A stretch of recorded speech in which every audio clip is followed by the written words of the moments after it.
সৈয়দনা আদমকে আল্লাহ যখন বানালেন, তিনি বানালেন মিন তিনিন লাযিব, এঁটেল মাটি থেকে বানালেন। এঁটেল মাটি দিয়ে কাঠামো বানানো যায় না, স্ট্রাকচার করা যায় না।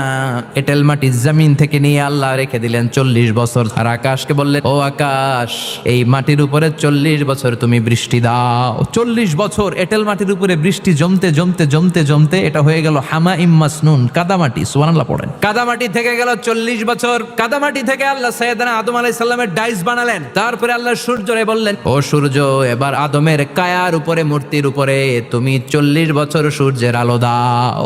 40 বছর সূর্যের প্রখর ও তীব্র তির্যক তাপে এবং কিরণে আদম হয়ে গেছে এখন সলসলিন কাল ফাখার, টোকা মারলে ঠন ঠন করে। সুবহানাল্লাহ পড়ে। এখনো রুহের ফুৎকার দেয় নাই, কিন্তু কেটে গেছে 120 বছর। 340 কত?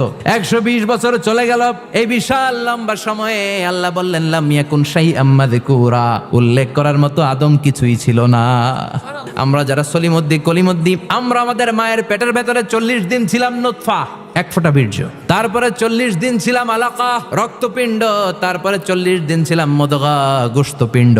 340 120 দিন। কয় দিন? এই 120 দিনের লম্বা সময়ে উল্লেখ করার মতো আমরা আসলে কিছুই ছিলাম না, কারণ মানুষই তো হয় নাই, ডিফর্ম বেবি, এখনো দেহের আগাগোড়া কিছু হয় নাই।